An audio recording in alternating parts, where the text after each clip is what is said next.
Assalamualaikum warahmatullahi wabarakatuh. Salam sejahtera untuk kita semua. Selamat datang kembali di Universitas ABRI 1. Baik, saat ini kita akan membahas mengenai polarisasi. Ya, terutama dalam hal ini setelah Pak Anies Baswedan mendapatkan dukungan dari 3 parpol, sehingga semakin jelas konkret tiket yang diperoleh oleh Pak Anies Baswedan untuk menjadi calon presiden.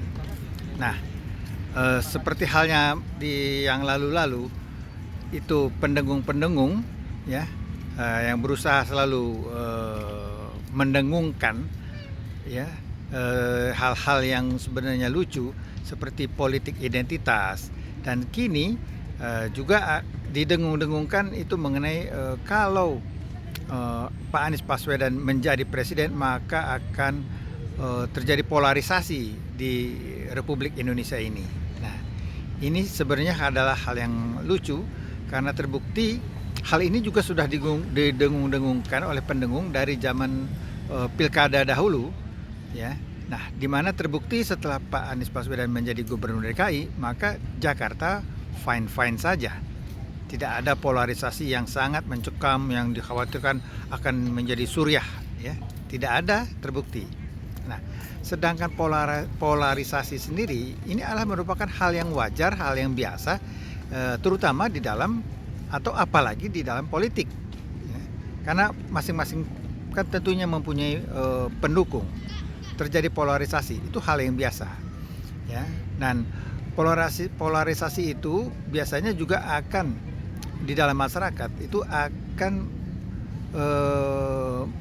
melebur dengan sendirinya, ya. Kecuali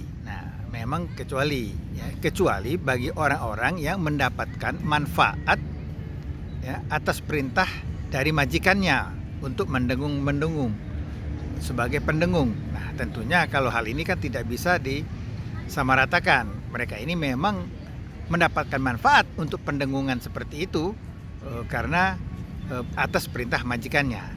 Hal ini sebenarnya sama juga dengan yang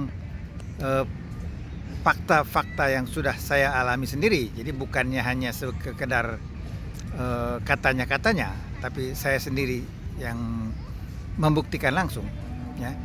Hal ini sama saja di mana saja. Jadi tidak hanya di dalam politik, bahkan di kantor atau dalam industri itu pun juga terjadi. Contoh, pada saat saya melawan mafia pasar modal di tahun 2008, itu terjadi polarisasi di industri pasar modal, bahkan di Bapepamnya sendiri yang sebagai otoritas. Sehingga yang hak dan yang batil itu ya berpisah, ya. Yang pro kepada atau yang menikmati kejahatan di pasar modal tentunya akan membenci saya, ya. Sedangkan yang pro terhadap kesehatan daripada pasar modal itu mendukung saya. Nah, inilah terjadi polarisasi. Yang mendukung saya memberikan data-data support sehingga alhamdulillah saya menjadi menang, sedangkan yang penikmat kejahatan di pasar modal ya tentunya membenci, apalagi terutama setelah mereka kalah dari saya, ya. Nah, hal ini berlanjut terus, ya, dendam ini berlanjut terus, terbukti, ya, sehingga saat ini setelah 14 tahun dendam ini masih berlanjut, ya. Bahkan setelah Bapepam dibubar pun mereka yang terus melanjut di OJK masih melanjutkan dendamnya, ya. Nah, itulah polarisasi yang terjadi, yang karena terjadi kepada pihak-pihak yang memang mendapatkan manfaat dari majikannya, berbeda dengan yang tidak mendapatkan manfaat, ya. Yang tidak mendapatkan manfaat, mereka sudah melupakannya, sudah melebur, ya, sudah masa lalu.